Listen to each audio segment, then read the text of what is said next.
agenda items.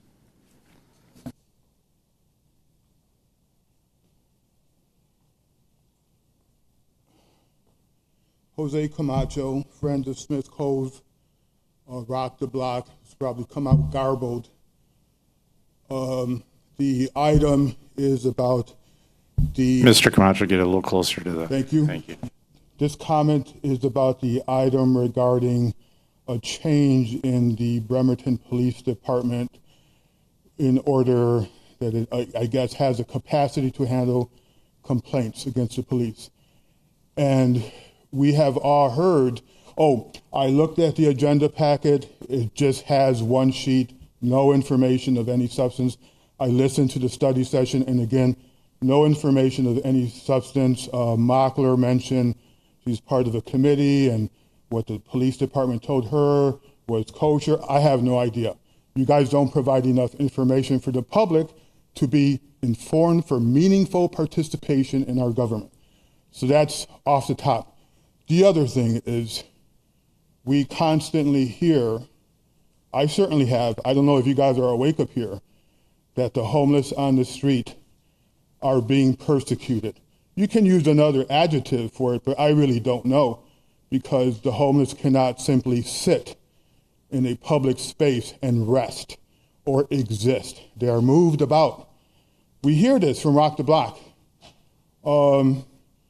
Because I have been homeless, I know that the first thing I did as a homeless person was try to hide so I could just rest, because your brains become mush. You become exhausted. You become thirsty. You become hungry. You need to find a place to relieve yourself, your bodily functions, but you're going to get hassled by the cops if you do. So because we know that the homeless are being persecuted in Bremerton, why not, as a fiscal matter, stop persecuting the homeless? And maybe that'll reduce the complaints that the police department has. Or here's the other thing, perhaps the city doesn't worry about it, but because the homeless are chased around, you guys don't have to worry about complaints, because if you're hungry, thirsty, and hiding, you don't have the wherewithal to go to formal channels to complain about anything. You essentially become a fugitive in modern day America, in modern day Bremerton. So perhaps this complaint procedure should involve contemplation of stopping the de facto policy of persecuting the homeless in Bremerton. And you would save money too.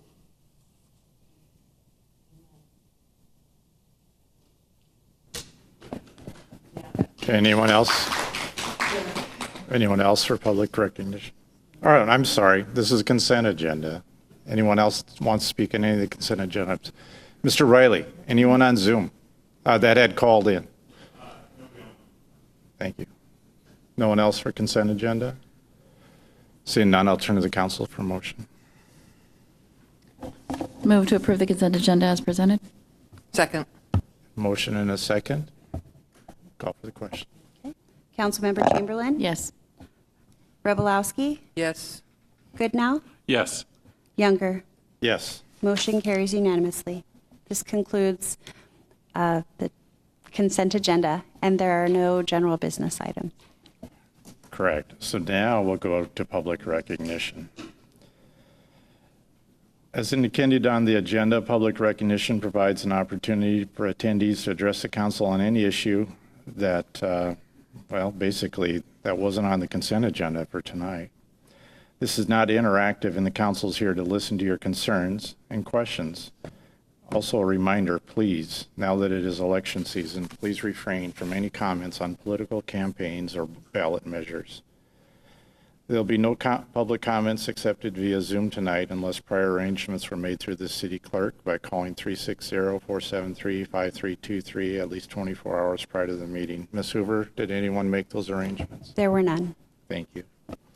Again, we only ask that you state your name for the record, and please limit your comments to 3 minutes or less. A timer system will be used so everyone is treated fairly. With that, I now open up for public recognition.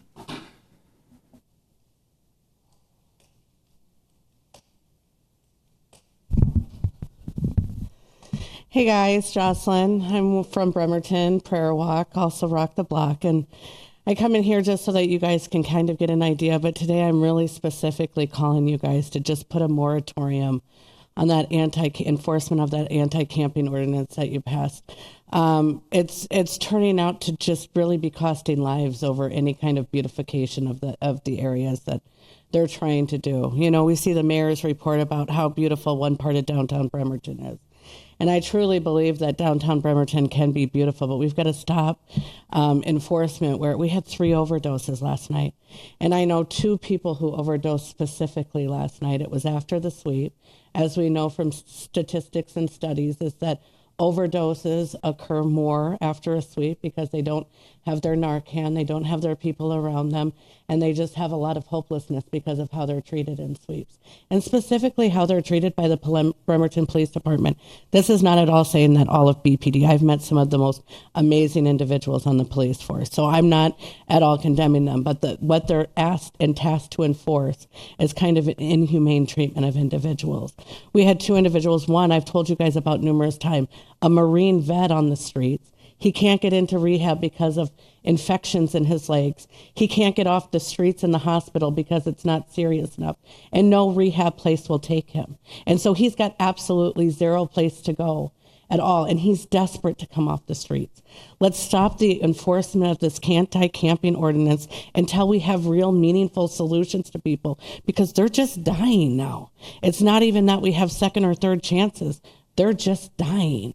And I agree that Quincy Square looks beautiful for places to rest, for people enjoying the music, but that shouldn't include everyone. And it shouldn't just include those. We need to have bathrooms down on the streets, especially if we're going to have a lot of people coming in to hang out on the streets of Bremerton.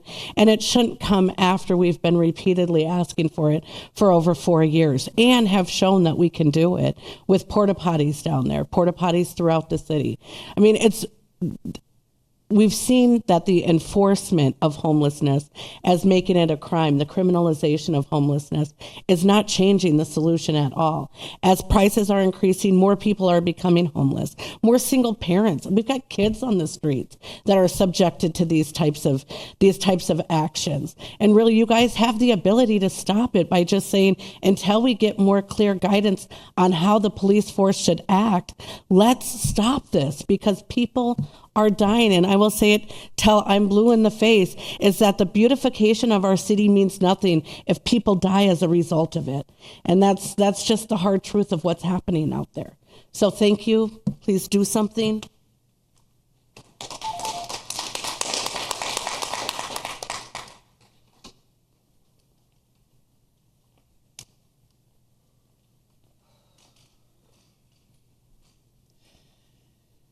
My name is Robin Weldon. I would like to thank Jocelyn de la Madrid from Rock the Block for speaking out for the homeless, and also Jose Camacho. I would like to adopt both of their comments as my own. Last week I spoke of witnessing the city's first inhumane sweep and throwing away of our unhoused residents' personal and survival property on November 4th, 2023. It condemned unhoused residents to extreme mental and physical suffering, loss of limbs, and death by exposure to freezing temperatures and rain, and suicide.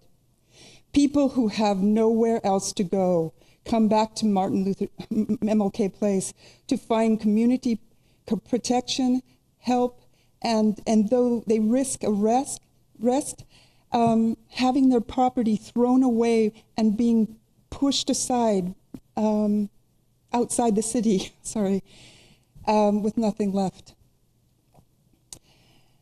The MLK Place unhoused tent refugees that have been dehumanized and criminalized by Bremerton's mayor and council in their 2023 implementation of the city's inhumane anti-camping ordinance, and the 2024 vote from this council to get rid of the shelter provision when crushing and throwing away unhoused residents' survival property. This week, the city committed another cruel, unjust sweep of our city's most vulnerable residents. I arrived too late and was only able to film after tents and lives were again destroyed and the unhoused community cleared. I took a photo of the city vehicle and garbage truck in front of Dr. Martin Luther King Jr. Place street sign.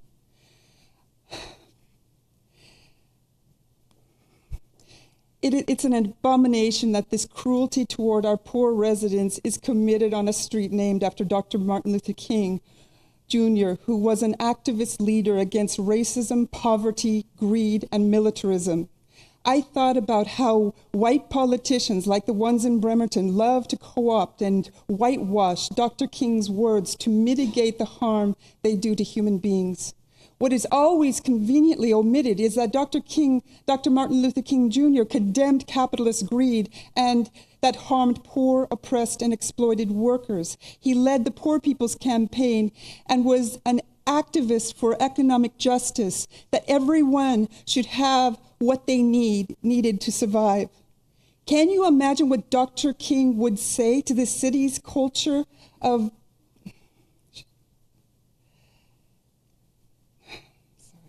I lost my place. It's culture of cruelty. Thank you.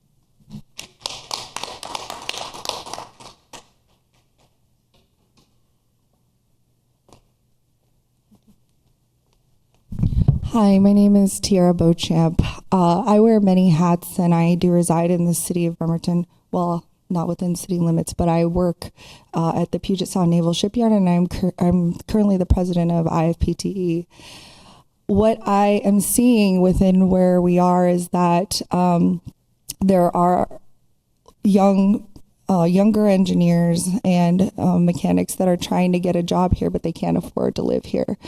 Even those complexes that you build right within the city limits, they're so expensive that they can't even, they can't work at the shipyard. I think we're the largest agency here in Bremerton, right? And what people think is the federal sector gets paid well. As expenses move up, like we can't sustain a lifestyle here, even working at the federal sector. And so I felt the need to express that, because all these things you're doing here are not being beneficial to the people who are supposedly have the cushy job that's supposed to be able to sustain a good living. And I am a mother of 6 children. I am also a Navy wife. I also have been a single parent for 11 years of my adulthood. There's about 30% of single parents here in Kitsap County. A lot of them I know in Bremerton. I lead a single parents ministry, and about half of the 20 of the women that are in my single parents ministry are in transition of trying to find a place to live. First, a lot of them are battered. A lot of them have to deal with heavy court cases that cost a lot of money, and then they can't afford to live with their kids, and the poverty line is so high that they can't even qualify to get benefits from the state. So I just want to paint a picture of what that looks like. Also, me and my children, we serve the streets. And every single person on the streets has a story. And it all starts off in their childhood. And what people don't understand is that they think that, oh, this person was a young adult partying, and then they, or they were a sailor in the military and they just got used to partying and got addicted to drugs and got addicted. And that's not what it is. It's mental health issues from their childhood. Some people are being raped by their own parents. Some people are actually, have been wounded in war. And what we look at them is like they could make better decisions, but we didn't go through the same thing that they did. And we have to watch them struggle. And then we ridicule them because they're out there. I have sat and cried and prayed over many different people down there that just need their voice to be heard and their story to be told. They need to feel love that they never felt since they were a child. And I just ask and I plead with you guys to get to know somebody down there so that you can stop spending money on the beautification of this place and start spending money on the beautification of people's mental health.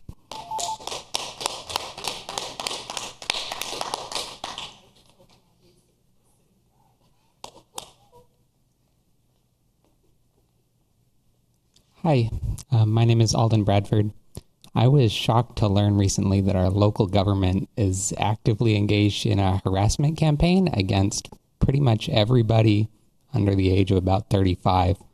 I don't know if it's the local government or if it's WashDOT or Kitsap Transit, but down at the transit center, there's a noise generator that's set to a frequency too high for a lot of people to hear. I can hear it just fine. I'm in my 30s. It's very loud. It's painful to stand near it for very long. I'm guessing it was installed as an anti-loitering device. That's what they're marketed as. According to the marketing material, they're as loud as a pretty loud concert, and it is very unpleasant to stand near it. It takes active work to do that sort of thing, to put that in there. I personally believe, I'm not a lawyer, that it's already illegal under Bremerton's noise ordinance and the Constitution's equal protection under the law for everybody. But that's really got to go. And it's right in the first place that anyone visiting the city would see. And it's not a very welcoming impression that it leaves on people.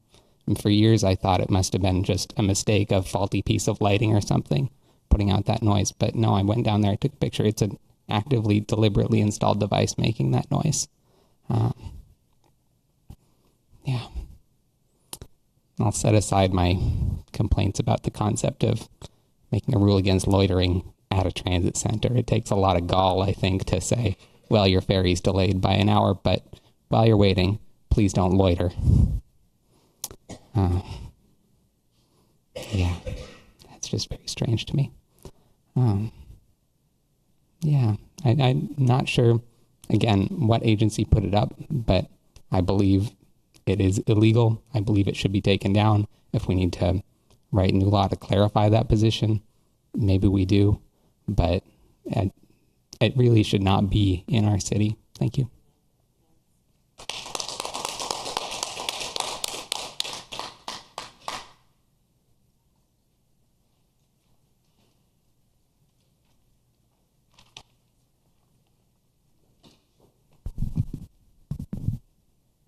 Gala Breach, District 5. I'm up here again with tax papers for the apartment complexes that aren't paying taxes. I'm going to add to 3 of the other stories here. Quincy Scare, it looks great, looks beautiful. It's not for everybody. Let's be perfectly clear, it's not for everybody. Okay, here we'll get to the numbers. If anybody remembers West Park, I lived in West Park as a child, lived in West Park as an adult. Affordable housing, not great, but it was affordable. A lot of people displaced, and then it was sold as a new community for mixed housing. Some for sale, some low income, some senior apartments. There is a senior apartment that's brand new, the nursing home, and there is one low income building. It might be 2 buildings, but it's one complex. So we're going to talk about with Ambrose. Okay. Ambrose is paying taxes just on the land. Land value is $594,000. Building value assessed $63 million. $63 million. $63 million building is paying to the city of Bremerton $1,310. That's their tax liability for the year. Gross. Schools, $1,700 to the schools. I think that there's probably kids that live in that building. PUD, a whopping $26. The port, $116. To the library, $163. Gross. Pretty soon, we're not going to have any money in Bremerton. With federal dollars being cut and then state dollars being cut, Bremerton's going to be sink or swim. Somebody's going to have to figure it out because it's only going to get worse. There's no place to live. If somebody in the shipyard can't afford a place to live, then nobody else has a chance. Like, nobody has a chance. I was so sad about what happened to somebody dying. I didn't even want to say this, but you brought it up. My best friend of 45 years, daughter died on MLK, April 25th, 2023. Unnecessary, absolutely unnecessary. The city has to do better. A lot of toilets can be put down there. I never see anything bad going on down there. I drive down there, I walk down there, and I don't see people doing anything but minding their business and waiting for Salvation Army to open to eat, or waiting to go across the street to get something from Burger King, which is going to be closed soon, and that's a whole other problem. But you got to do better. Got to do better.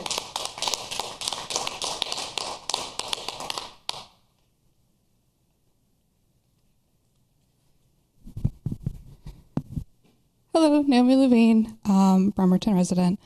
Speaking of bathrooms, I did some field research over the weekend because it was the bridge blast, and you know me, I love talking about bathrooms, and also I needed to use one, and so then I had to make a bunch of observations as I spent a bunch of time looking for a bathroom. We put in some porta potties on the waterfront and then locked the bathrooms that are already there. Not great. Like, if you already have a bathroom there and you know you need more bathrooms, why take away the existing bathroom access in order to then put in the porta potties? So I wouldn't recommend that, and I have thoughts about it. But there was also really long lines for all of the bathrooms, which is great. It means that people found a bathroom and eventually were able to use it. But I found myself in a really desperate situation. We're friends, TMI, but no big deal. And I found myself really desperate. I really needed a bathroom, and I was down by the waterfront, and I was like, there are at least a couple dozen people waiting for these porta potties, and it's going to take me a really long time to get in. I'm going to walk up the hill and see what I can find. I'd been at the Roxy, and I knew there was a lot of people using those bathrooms. It was a gorgeous location. Don't mind me. I like using the bathrooms in the Roxy. Not recreationally. I promise I'd buy a ticket. But, you know, I thought, okay, well, I know those bathrooms are full. There was a good crowd there. Fantastic event. It's a hassle to get a bathroom out of the complex where cups and ballast is, because there's a whole lot of people. You got to bother somebody to get a key for it. I get why they do that, but it's a whole deal to try to get a bathroom, and there were tons of people there, all also trying to like use services and probably use the bathroom because they're also humans with bladders and other things. And so I thought, well, shoot, I guess I'll keep going. And super fortunate for me, I had bought a house several blocks further away from there very recently that does actually have a functioning toilet. So where I started at, where the bridge blast was going to be happening, I then left my husband and mother-in-law there to walk across town behind the planetarium to use that bathroom because there were lines everywhere. And I'm not saying it's a bad thing to have a line, but what I am trying to point out is that we have a clear need for bathrooms. People like using them. Go figure. And it'd be really great to have more of them permanently available so that I don't have to walk across town to use the bathroom continuously. Thank you.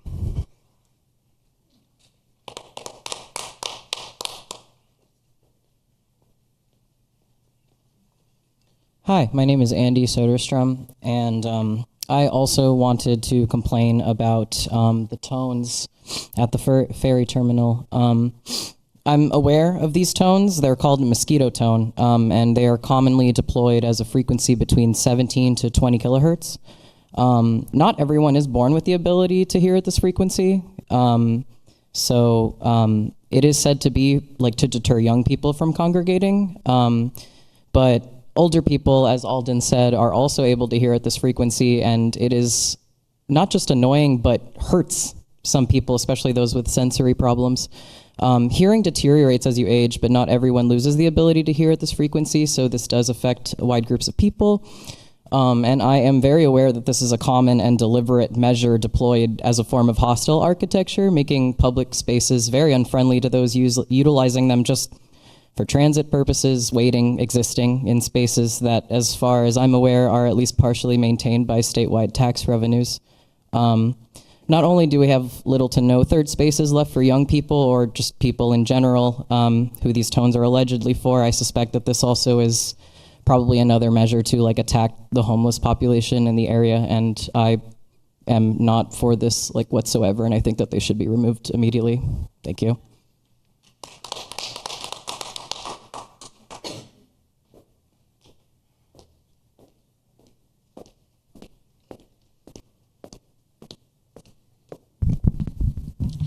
Good evening. My name is Chance Corey. I live in District 5. I have to say I'm just disappointed in the council and the mayor. I went out to Paulsbo on the 1st of June, and Mayor Becky Erickson stood on the steps of City Hall and read a Pride proclamation. Paulsbo Pride is not till after Kitsap Pride. It is the first weekend in September. Do you know what the city of Bremerton has done for Pride so far? There is one single post on Facebook. There's not a proclamation.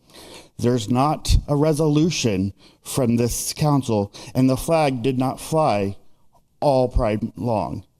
Now, I know there are other considerations, so I waited. I wanted to give you guys a chance to do something all throughout June. We're now in July. I know that previously there's been an issue celebrating Pride before Juneteenth, so I wanted to make sure that wasn't an issue and that you guys had a chance to act for that. But based on the mayor's actions previously this year and continued neglect, I'm wondering if you guys don't realize that this part of your community is constantly under attack, and so not doing things that are normally done is just as bad as actively doing the harm. Taking away protection and taking away tradition is the same as actively doing the harm. And so I'm just coming with a simple request. I would like to see a resolution from the council acknowledging June and the weekend in July, the 17th through the 20th, as Pride in Bremerton, and I would like the flag to fly for 30 days outside the Norm Dix building. Thank you.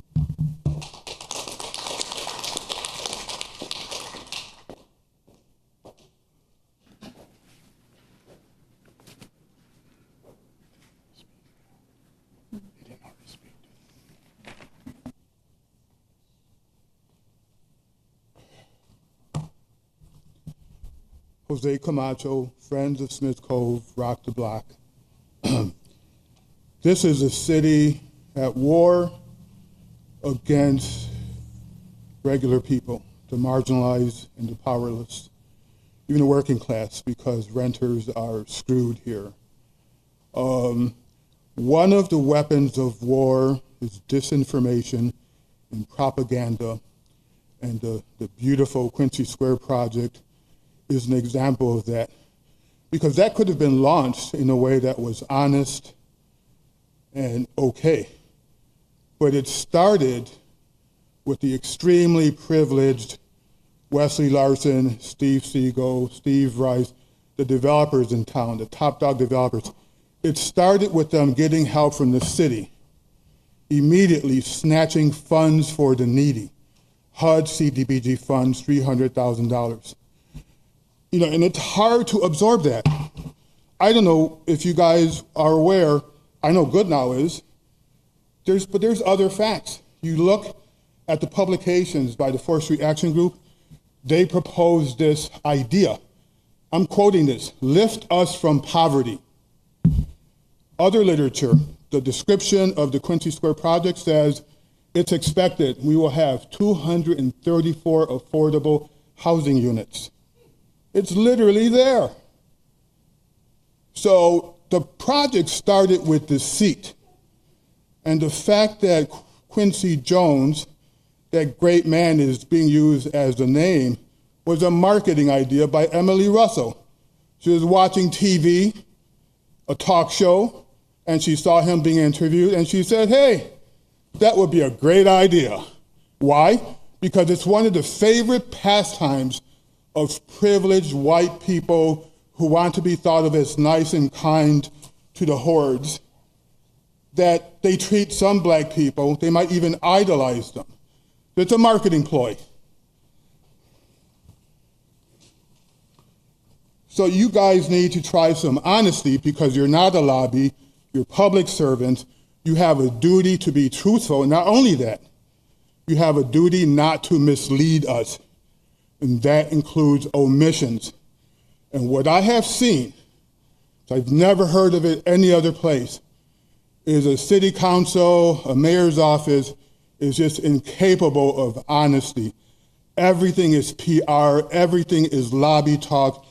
It's all deceit. It really is. Look up this statute, RCW 42.20.040. That's your duty, to be honest to us. And you're not being that.